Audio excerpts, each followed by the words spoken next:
ಉದಯ ನಮಸ್ಕಾರ, welcome to Yoyo Kannada. ಬನ್ನಿ ಈಗ ನೋಡೋಣ ಕರುನಾಡಿನ ಪ್ರಮುಖ 5 ಬ್ರೇಕಿಂಗ್ ನ್ಯೂಸ್ಗಳು. ಸಾರ್ವಜನಿಕ ಸರ್ಕಾರಿ ಸ್ಥಳಗಳಲ್ಲಿ ನಮಾಜ್ ಮಾಡುವುದನ್ನು ನಿಷೇಧಿಸುವಂತೆ ಮುಖ್ಯಮಂತ್ರಿ ಸಿದ್ದರಾಮಯ್ಯಗೆ ಶಾಸಕ ಬಸನಗೌಡ ಪಾಟೀಲ್ ಯತ್ನಾಳ್ ಪತ್ರದ ಮೂಲಕ ಕೋರಿದ್ದಾರೆ. ಸರ್ಕಾರಿ ಸ್ಥಳಗಳಲ್ಲಿ ಆರ್ಎಸ್ಎಸ್ ಚಟುವಟಿಕೆ ನಿಷೇಧಿಸುವಂತೆ ಕೋರಿ ಸಚಿವ ಪ್ರಿಯಾಂಕ್ ಖರ್ಗೆ ಅವರು ಸಿಎಂ ಸಿದ್ದರಾಮಯ್ಯಗೆ ಪತ್ರ ಬರೆದ ಬೆನ್ನಲ್ಲೇ ಯತ್ನಾಳ್ ಸಿಎಂಗೆ ಪತ್ರ ಬರೆದಿದ್ದಾರೆ. ಎಕ್ಸ್ ಪೋಸ್ಟ್ ಮಾಡಿರುವ ಯತ್ನಾಳ್ ಈ ಸಂಬಂಧ ಮುಖ್ಯಮಂತ್ರಿಗಳಿಗೆ ಸವಿವರವಾಗಿ ಪತ್ರ ಬರೆದಿದ್ದೇನೆ. ಸರ್ವ ಜನಾಂಗದ ಶಾಂತಿಯ ತೋಟ ಎಂಬ ಸರ್ಕಾರದ ಆಶಯ ಎಲ್ಲರಿಗೂ ಅನ್ವಯ ಆಗಬೇಕು.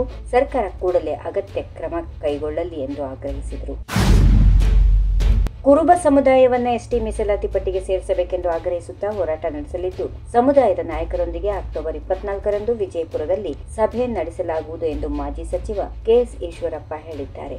ಕುರುಬ ಸಮುದಾಯ ತೀರಾ ಬಡು ಸಮುದಾಯವಾಗಿದೆ ಹೀಗೆಂದು ಕುಲಶಾಸ್ತ್ರದ ಅಧ್ಯಯನದಲ್ಲಿ ಹೇಳಿದೆ. ಕುರುಬ ಸಮಾಜಕ್ಕೆ ಮೀಸಲಾತಿ ನೀಡಬೇಕೆಂದು ಹಿಂದೆ ಕಾಗಿನೆಲೆ ಶ್ರೀಗಳು ಅವರ ನೇತೃತ್ವದಲ್ಲಿ ಹೋರಾಟ ನಡೆಸಲಾಗಿತ್ತು. ಇಂದಿನ ಬಿಜೆಪಿ ಸರ್ಕಾರ ಇದ್ದಾಗ ಕುರುಬ ಸಮುದಾಯವನ್ನ ಎಸ್ಟಿಗೆ ಸೇರಿಸಬೇಕೆಂದು ಪ್ರಸ್ತಾವನೆ ಸಿದ್ಧಪಡಿಸಿತ್ತು. ಈ ಮಧ್ಯೆ ಸರ್ಕಾರ ಬದಲಾವಣೆ ಹಿನ್ನೆಲೆಯಲ್ಲಿ ರಾಜ್ಯ ಸರ್ಕಾರ ಕೇಂದ್ರಕ್ಕೆ ಪ್ರಸ್ತಾವನೆ ಕಳುಹಿಸಿದೆ. ಕೇಂದ್ರ ಸರ್ಕಾರ ಏನ್ ನಿರ್ಧಾರ ಕೈಗೊಳ್ಳುತ್ತದೆ ಎಂಬುದು ಗೊತ್ತಿಲ್ಲ. ಈ ಬಗ್ಗೆ ಸರ್ಕಾರ ಗಮನ ಹರಿಸಬೇಕು ಎಂದರು. ಬಿಜೆಪಿ ನಾಯಕರು ಯಾರೂ ನನ್ನನ್ನು ಜೈಲಿಗೆ ಹೋಗು ಎಂದು ಹೇಳಿಲ್ಲ ಎಂದು ಡಿಸಿಎಂ ಡಿಕೆ ಶಿವಕುಮಾರ್ ಸ್ಪಷ್ಟಪಡಿಸಿದರು. ಡಿಸಿಎಂ ಆಗುತ್ತಿರೋ ಅಥವಾ ಜೈಲಿಗೆ ಹೋಗುವಿರೋ ಎನ್ನುವ ಬೇಡಿಕೆಯ ಬಗ್ಗೆ ವಿಧಾನಸೌಧದಲ್ಲಿ ಪ್ರತಿಕ್ರಿಯೆ ನೀಡುತ್ತಾ, ನಾನು ಬಿಜೆಪಿಯವರು ಬೇಡಿಕೆ ಮುಂದಿಟ್ಟಿದ್ದರು ಎಂದು ಹೇಳಿಲ್ಲ.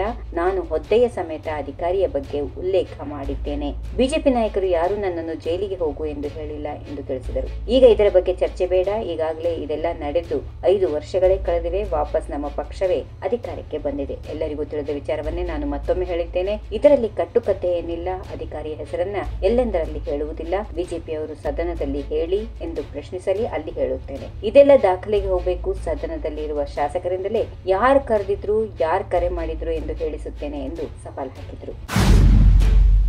ಸಾಮಾಜಿಕ ಶೈಕ್ಷಣಿಕ ಆರ್ಥಿಕ ಸಮೀಕ್ಷೆಯಲ್ಲಿ ಪಾಲ್ಗೊಳ್ಳಲು ತಮ್ಮ ಮಾಹಿತಿ ನೀಡಲು ನಿರಾಕರಿಸಿದ ರಾಜ್ಯಸಭೆ ಸದಸ್ಯೆ ಸುಧಾಮೂರ್ತಿ ಅವರಿಗೆ ಸಿಎಂ ಸಿದ್ದರಾಮಯ್ಯ ತಿರುಗೇಟು ನೀಡಿದ್ದಾರೆ. ಸಮೀಕ್ಷೆಗೆ ಸುಧಾಮೂರ್ತಿ ನಕಾರ ವಿಚಾರ ಅದು ಅವರಿಗೆ ಬಿಟ್ಟಿದ್ದು. ಇನ್ಫೋಸಿಸ್ ಅವರು ಬೃಹಸ್ಪತಿಗಳ ಇದು ಹಿಂದುಳಿದವರ ಸಮೀಕ್ಷೆ ಅಲ್ಲ, ಅವರಿಗೆ ತಪ್ಪು ಮಾಹಿತಿ ಇರಬಹುದು. ಕೇಂದ್ರ ಸರ್ಕಾರ ಸಮೀಕ್ಷೆಗೆ ಏನು ಉತ್ತರ ಕೊಡ್ತಾರೆ ನೋಡೋಣ. ಇದು 7 ಕೋಟಿ ಜನರ ಸಾಮಾಜಿಕ ಶೈಕ್ಷಣಿಕ ಆರ್ಥಿಕ ಸಮೀಕ್ಷೆ ಎಂದು ಹೇಳಿದರು.